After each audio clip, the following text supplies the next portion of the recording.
in silence through the night. What a thrill. I'm searching and I'll melt into you. What a fear in my heart, but you're so supreme.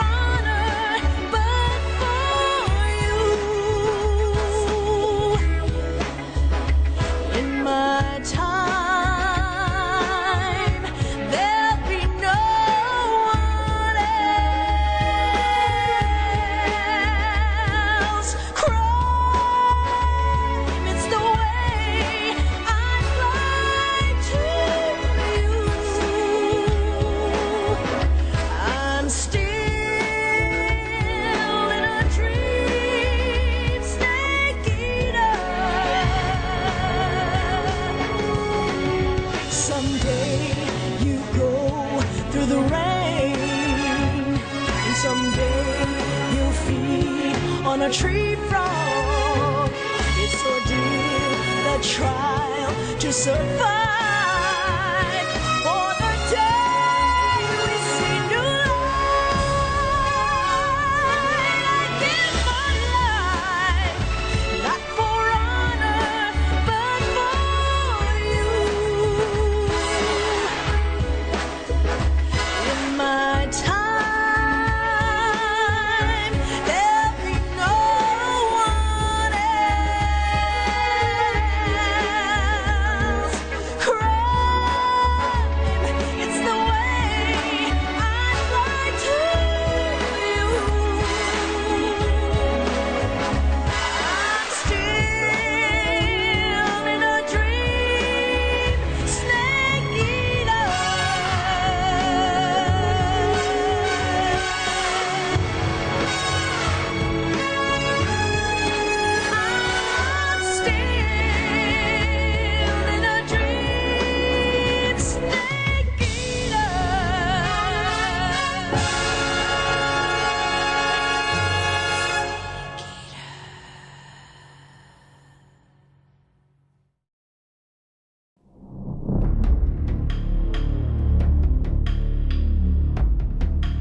After the end of World War II, the world was split into two, East and West. This marked the beginning of the era called the Cold War.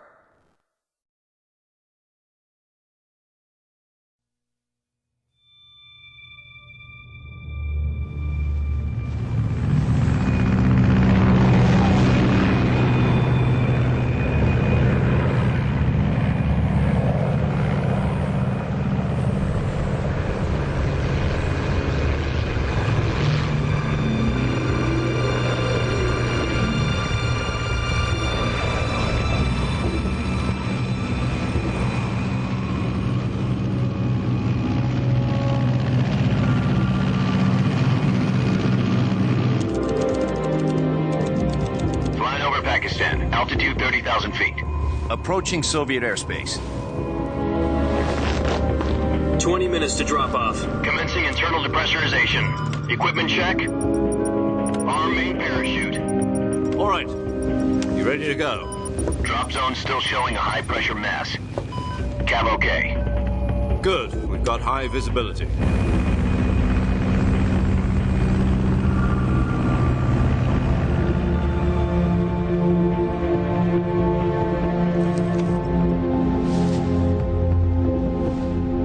Cigar. Connecting oxygen hose to interior connector. Put on your mask.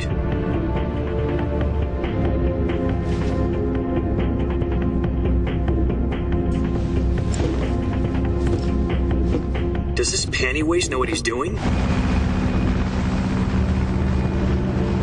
Approaching release point. 10 minutes to drop off. Hey, are you deaf? He said put out the cigar and put on your mask.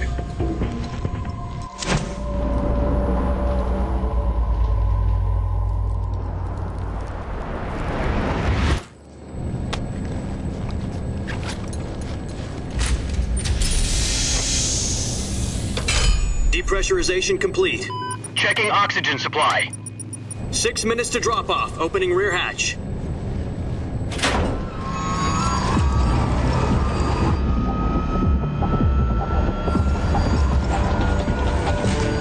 Sunrise.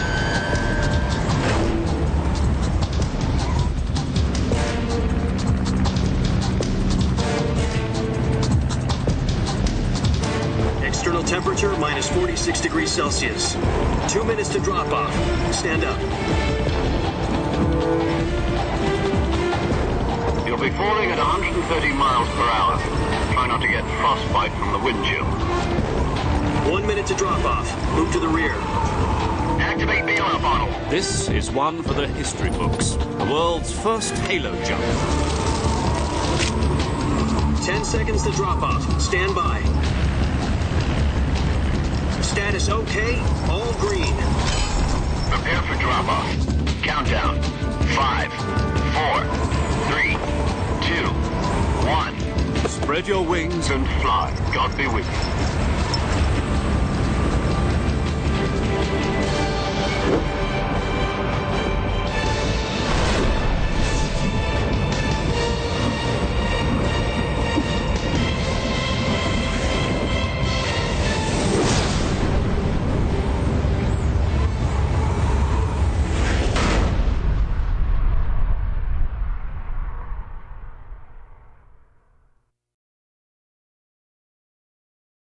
Jack, I've got some important news. The head of the CIA has finally given us the green light for the Virtuous mission. Virtual mission? No, the Virtuous mission. The future of our Fox unit depends on it. If it succeeds, we'll be officially organized into a unit. Virtuous mission? Sounds like some kind of initiation ritual. Don't get cocky. This isn't a training op. Right. So what exactly is this wonderful mission? Well, about 2 years ago, a certain Soviet scientist requested asylum in the West through one of our moles. His name is Nikolai Stepanovich Sokolov. He's head of the OKB 754 Design Bureau, one of the Soviets' top-secret weapon research facilities, and the East's foremost expert on weapons development. Sokolov? Isn't he that famous rocket scientist? The very same. On April the 12th, 1961, the Soviets achieved the first manned spaceflight in history. The Earth was blue, but there was no God. Well spoken. The rocket that carried Yuri Gagarin into orbit was the A-1, known as the Vostok rocket. Sokolov is said to be the man most responsible for the multi-engine cluster used in that rocket. After Gagarin's flight, Sokolov left rocket development to become the head of the newly established Design Bureau.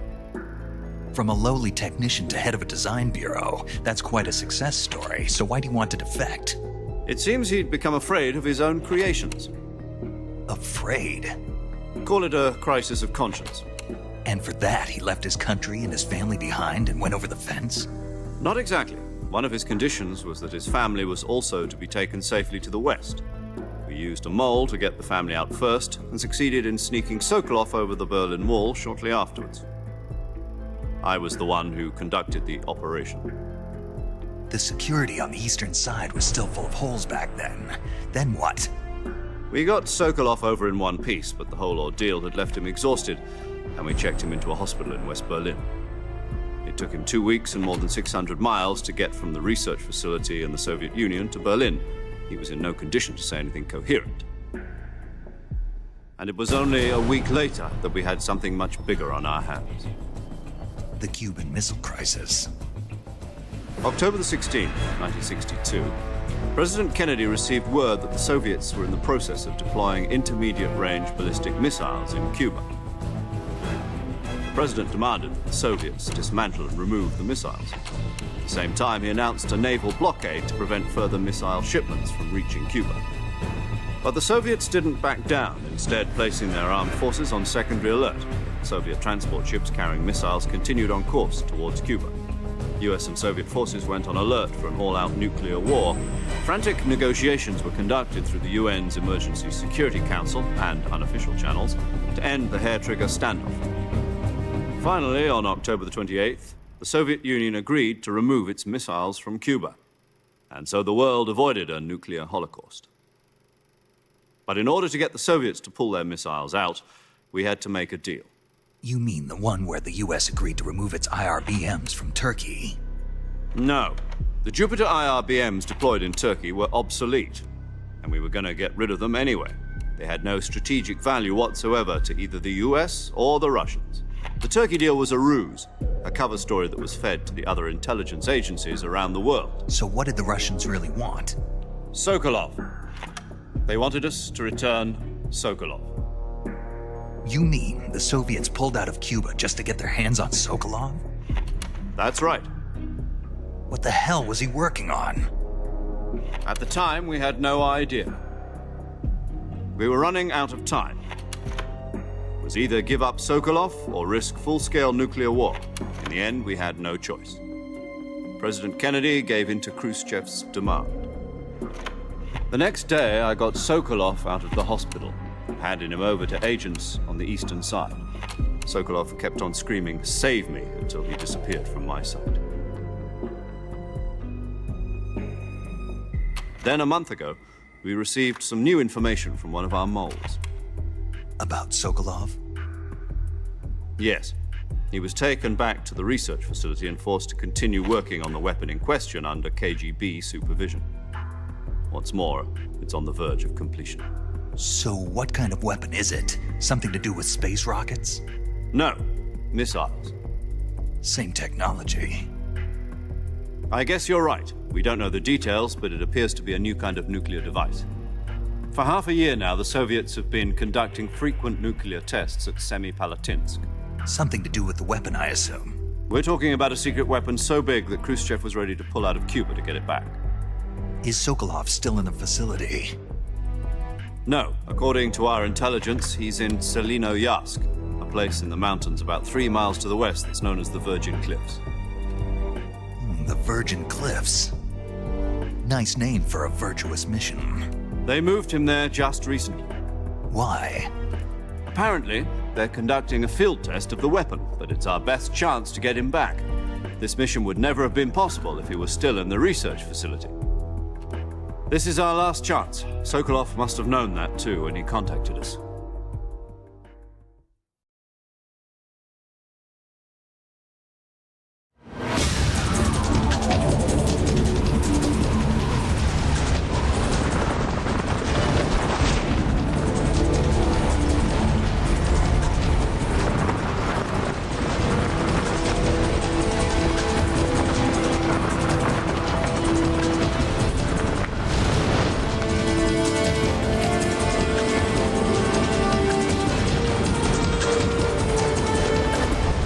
Listen up, Jack. Your mission is to infiltrate Selinoyarsk in the Soviet mountains, ensure the safety of Sokolov, and bring him back to the west.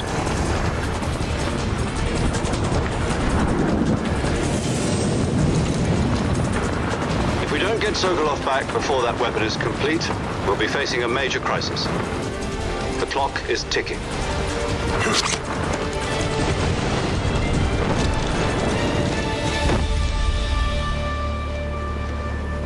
Once we've confirmed the rescue of Sokolov, stand by at the recovery point.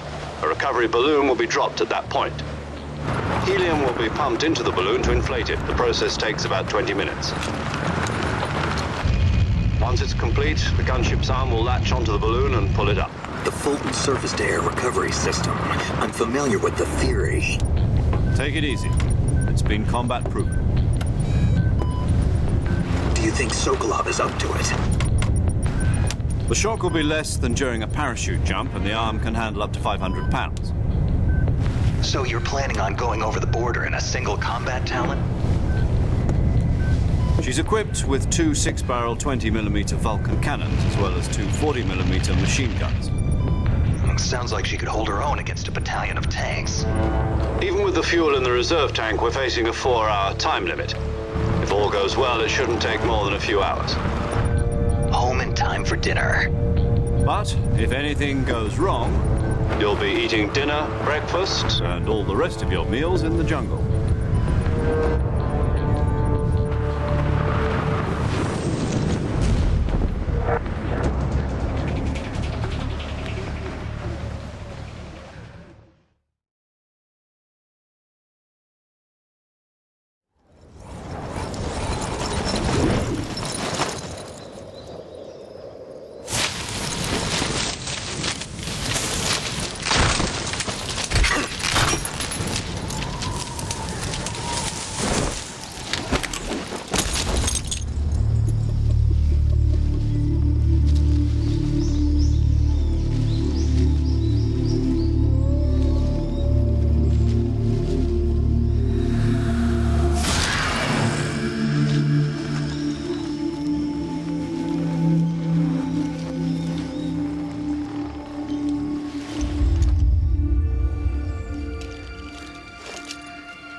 Do you copy?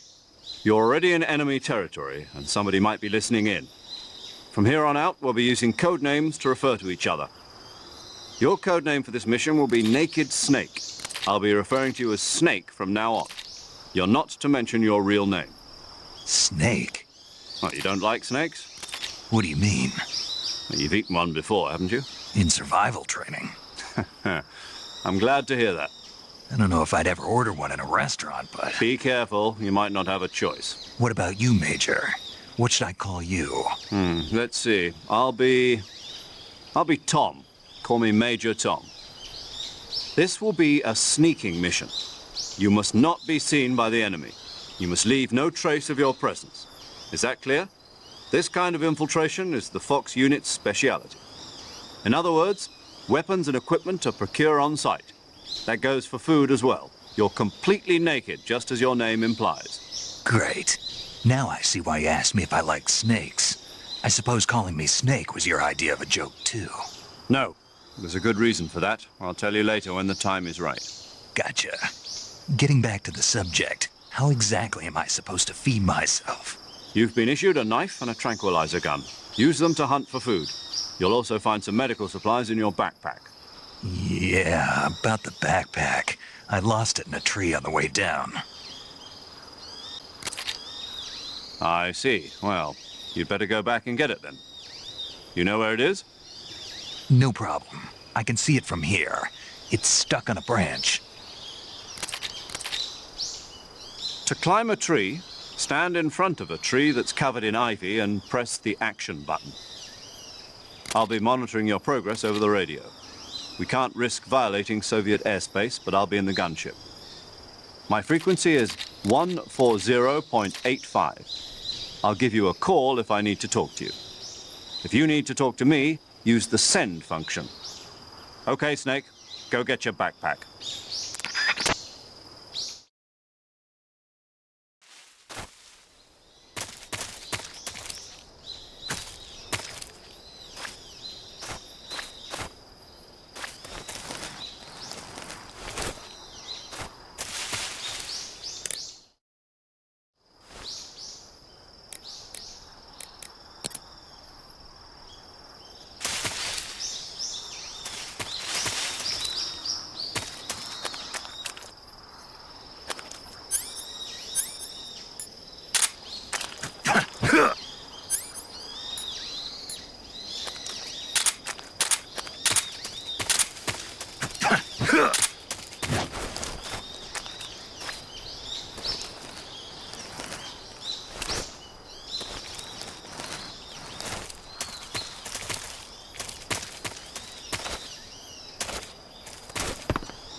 I see you've retrieved your backpack, Snake.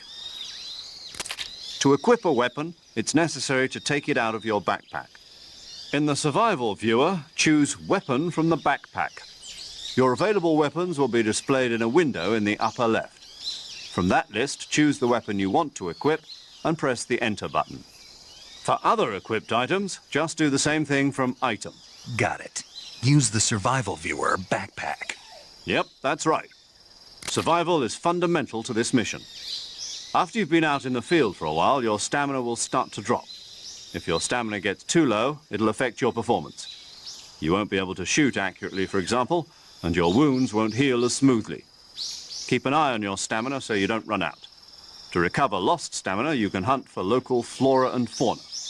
You can use either your tranquilizer gun or your knife to hunt. My only weapon is a Mark 22 Hush Puppy tranquilizer gun? That's right. It's been fitted with its own suppressor. However, the suppressor will deteriorate every time you fire. Once its durability reaches 0, the noise suppression effect will be gone. So don't get too trigger-happy with it. The suppressor's durability is shown in the icon.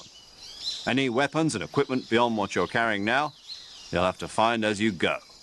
I have to find my own weapons and equipment? Whose crazy idea was this anyway? Solo covert actions are standard Fox operating procedure. You can't leave any traces of your presence. No weapons, equipment, footprints, sweat, or bodily waste. The same goes for bullets and cartridges, too. Your presence in enemy territory is already a violation of international conventions of warfare. There aren't supposed to be any American soldiers in Russia. It could spark an international incident. You can't let anyone see you. You can't let the enemy know you're there. This is a stealth mission. You're a ghost, Snake, in every sense of the word. And there'll be no rescue if you're captured. The military and US government will deny any involvement in the affair.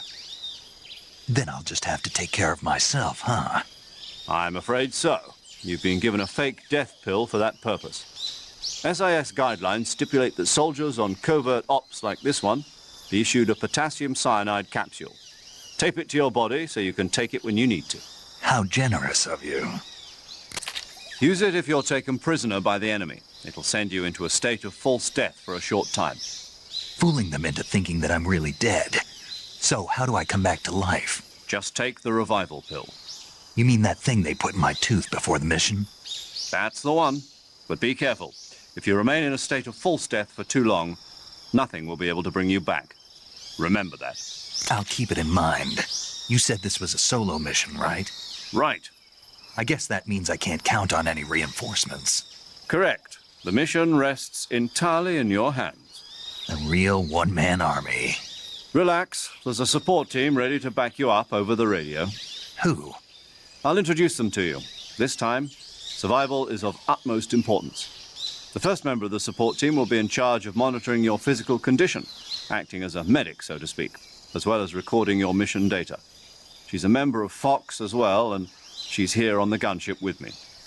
She? Hello, Snake. I'm paramedic. Nice to meet you. Paramedic. As in a medic who comes in by parachute. Aren't you going to tell me your real name? Are you going to tell me yours, Mr. Snake? My name, huh? It's John Doe. And they call you Jack for short. You're a regular Captain Nemo. A name means nothing on the battlefield. After a week, no one has a name. What's your name? Jane Doe. Very funny. I wasn't joking, but I'll tell you my name only if you manage to make it back alive. My frequency is 145.73. She's also in charge of recording your mission data. Whenever you want to save, send a message over the reserved save frequency, 140.96. So saving lets me record my mission data. That's right. It also records the state of your health. Good to know. There's one more person I want to introduce you to, Snake. Huh? Speaking of snakes, you remember the boss, don't you? A legendary soldier and your mentor. Actually, it was the boss that got the DCI's authorization in the first place. She's going to be serving as Fox's mission advisor. The boss is? She also helped me plan this mission. She and I were at SAS together. Jack, is that you? How many years has it been? Boss? That's right. It's me. Talk to me. Let me hear your voice. It's been 5 years, 72 days, and 18 hours. You've lost weight. You can tell just by the sound of my voice. Of course I can. I know all about you. Really? Well, I don't know anything about you. What's that supposed to mean? Why'd you disappear on me all of a sudden? I was on a top-secret mission. You didn't need me anymore. But there were still so many things I wanted you to teach me. No, I taught you everything you needed to know about fighting techniques. I taught you all I could. The rest you needed to learn on your own. Techniques, sure. But what about how to think like a soldier? How to think like a soldier? I can't teach you that. A soldier needs to be strong in spirit, body, and technique. And the only thing you can learn from someone else is technique. In fact, technique doesn't even matter. What's most important is spirit. Spirit and body are like two sides of a single coin. They're the same thing. I can't teach you how to think. You'll just have to figure it out for yourself. Listen to me, Jack. Just because soldiers are on the same side right now doesn't mean they always will be. Having personal feelings about your comrades is one of the worst sins you can commit. Politics determine who you face on the battlefield. And politics are a living thing. They change along with the times. Yesterday's good might be tomorrow's evil. Is that why you abandoned me? No, it had nothing to do with you. I already told you, Jack. I was on a top-secret mission. A soldier has to follow whatever orders he's given. It's not his place to question why. But you're looking for a reason to fight. You're a natural-born fighter, but you're not quite a soldier. A soldier is a political tool, nothing more. That's doubly true if he's a career soldier. Right and wrong have no place in his mission. He has no enemies and no friends. Only the mission. You follow the orders you're given. That's what being a soldier is.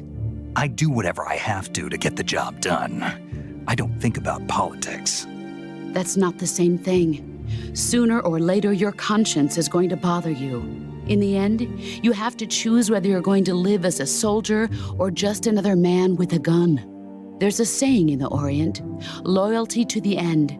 Do you know what it means? Being patriotic. It means devoting yourself to your country. I follow the president and the top brass. I'm ready to die for them if necessary. The president and the top brass won't be there forever. Once their terms are up, others will take their place. I follow the will of the leader, no matter who's in charge.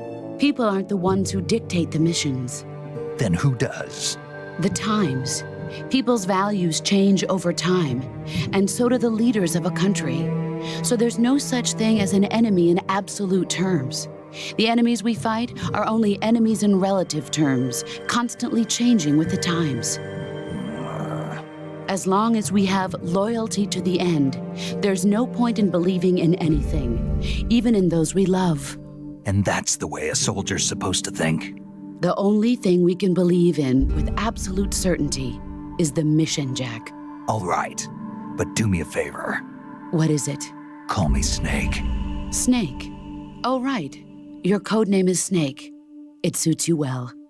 That's right. The legendary unit that the boss put together during World War II was a snake. The Cobra unit, a group of heroes that brought the war to an end and saved the world. As long as you've got a legendary hero backing you up, you'll be fine. Isn't that right, Snake? Yeah, I can't think of anyone else I'd rather have with me. Oh, and one more thing, boss. Yes? It's good to hear your voice again. Same here. After all, who knows if either of us will make it out alive? Snake, you are always best at urban warfare and infiltrating buildings. But this is the jungle. Survival is going to be key. Those CQC techniques I taught you are sure to come in handy. CQC? Close quarters combat, huh? I've been in the Green Berets for the past few years. I'm probably pretty rusty. Not to worry. I'll be here to help you remember. After all, this is your first actual survival mission. I'll be supporting you over the radio. Where are you, boss? Next to the Major? The boss is communicating with us by radio from aboard a Permit-class submarine in the Arctic Ocean. My frequency is 141.80. Call me if you need my advice on battle techniques. Gotcha. Your mission is to retrieve Dr. Sokolov. Dr. Sokolov is being held in an abandoned factory located to the north of your current position. Avoid heavy combat and don't let anyone see you. Don't forget that this is a stealth mission. Snake, try to remember some of the basics of CQC.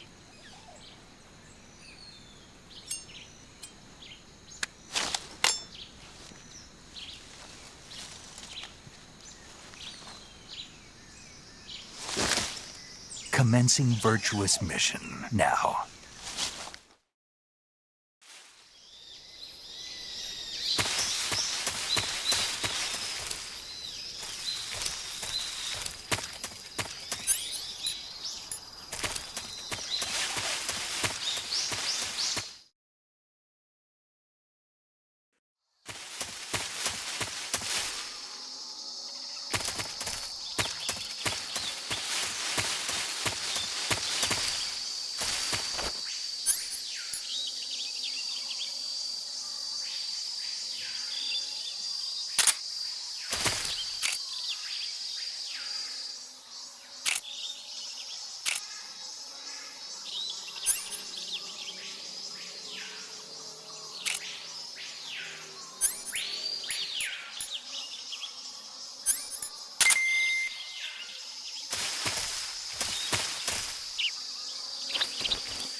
Tasty.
Major, I've spotted 2 enemy soldiers. They're probably KGB troops sent to guard Sokolov. AK-47s and grenades. Snake, your presence in Soviet territory is already a violation of international law. We can't let the Kremlin find out that the CIA and the American government are involved. Contact with the enemy is strictly prohibited. Don't engage them in battle either. This is a stealth mission. Got that? The Major is right. The point of this mission is to sneak through the jungle without being seen. The success of the mission depends on how well you use your camouflage. Change your camouflage by selecting Camouflage from the Survival Viewer. The Uniform option lets you pick your uniform, while the Face option lets you change your face paint. Choosing camouflage that blends in with your surroundings will help you conceal yourself more effectively. Also, don't forget that anything that moves will stand out in the jungle. If you just stand up and run around like an idiot, you're bound to be spotted. But if you crawl instead, you should be able to sneak by without being noticed. You can see how effective your camouflage is by looking at the Camo Index. The Camo Index shows how well your current camouflage blends in with the surrounding area. The higher the value, the harder you are to spot, and vice versa. The key is to make yourself one with nature. Keep that in mind as you go along, okay?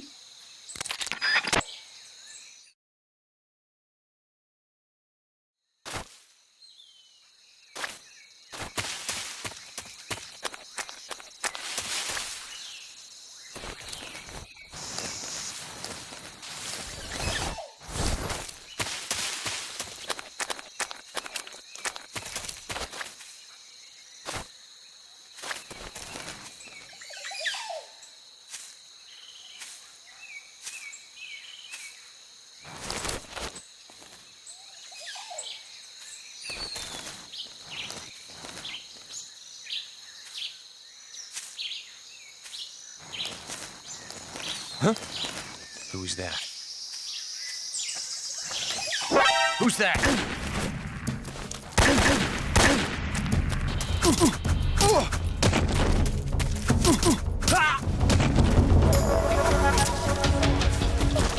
This is HQ.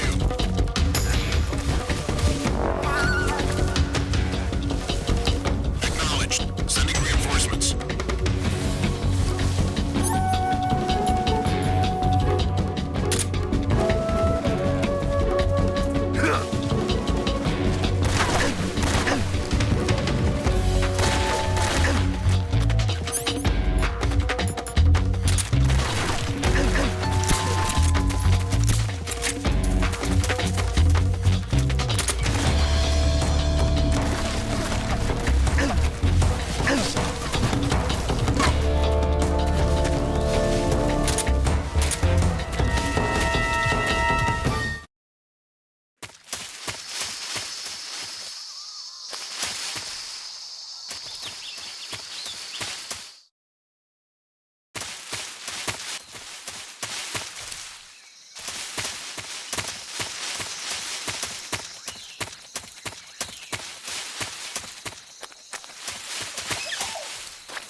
Just my imagination.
Just my imagination.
Huh? I hear something.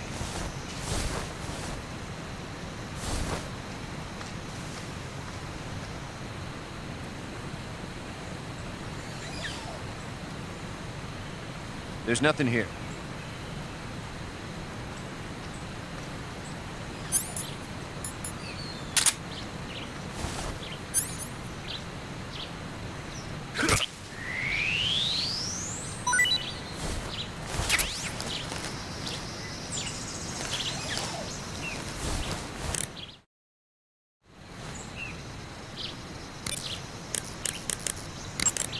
Sokolov should be at the abandoned factory to the north, so head in that direction. Snake, when you knock down a hornet's nest, a large swarm of hornets will come flying out. If used wisely, this can sow panic among the enemy, but if you're not careful,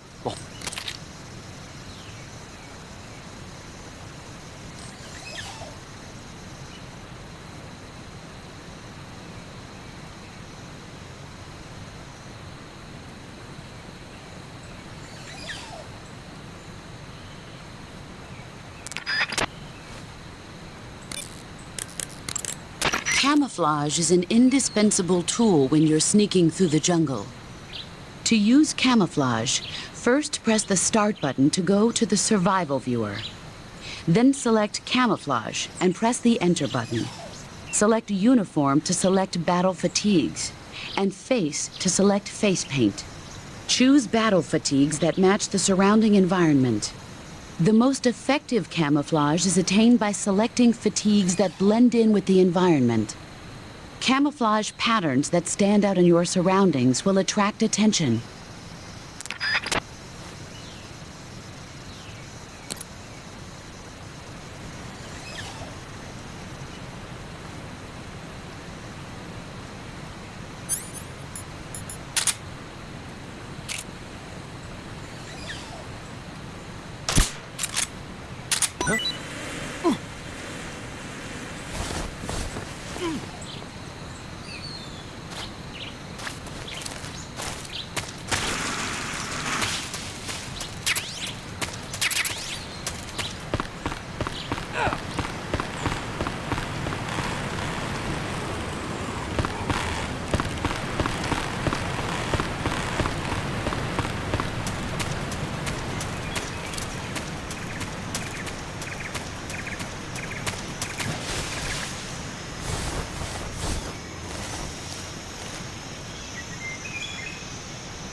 Major, I've reached the abandoned factory where Sokolov is supposedly being held.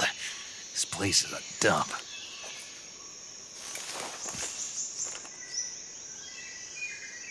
I can't see Sokolov from here. The security is pretty tight. There are sentries posted around the perimeter. I wonder how many are inside.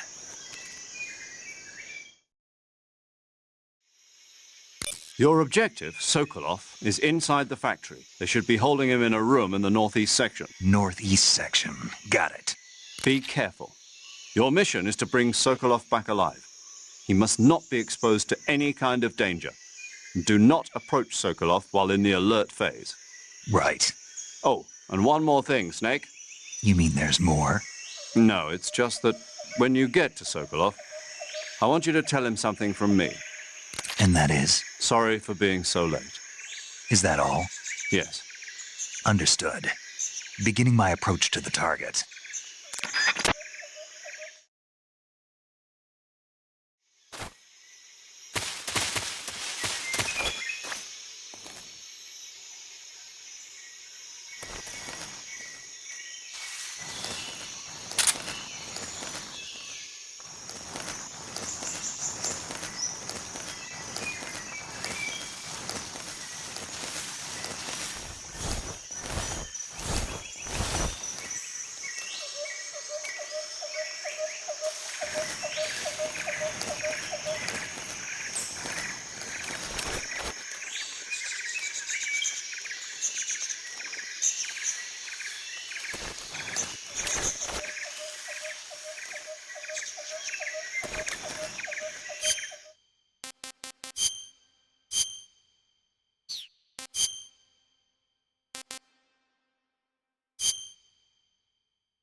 This is HQ.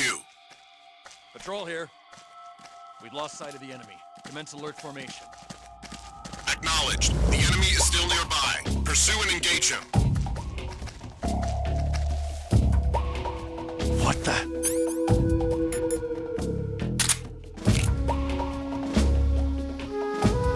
Somebody there?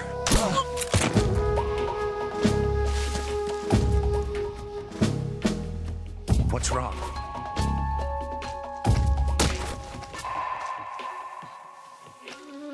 What's wrong?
My imagination.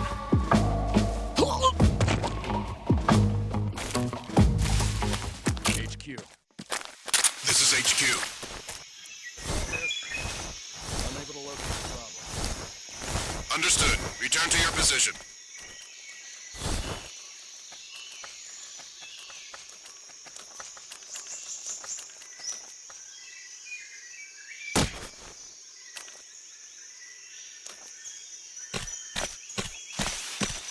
Huh?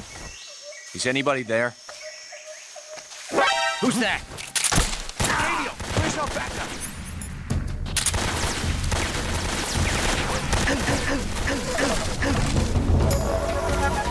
This is HQ.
saving the game, Snake?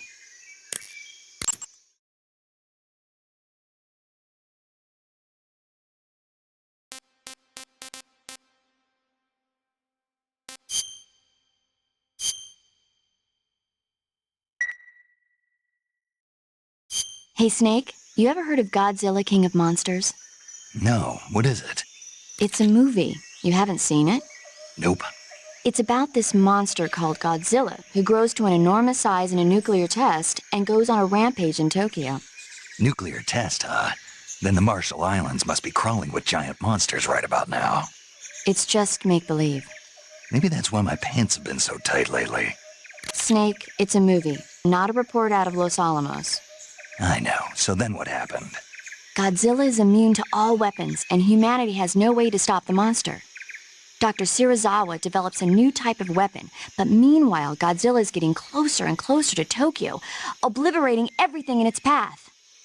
It was originally a Japanese movie, but they made an American version, too. I recommend seeing the original Japanese one if you ever get the chance. It's mostly mindless fun, but it's also got a serious anti-nuke message as well. Where can I see the original? You'll just have to go to Japan. Really?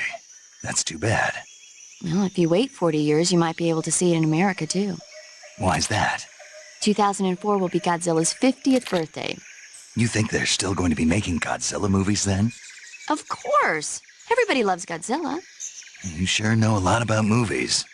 I don't suppose you're the movie-watching type, are you? Not really. Okay, then I'll tell you everything I know. When the going gets tough, movies can save your life. It's always good to be able to look at things from a different perspective when you get in a jam. That's the magic of movies. No kidding. Well, I guess it might at least make a nice distraction. That's the spirit, Snake. Have a little fun.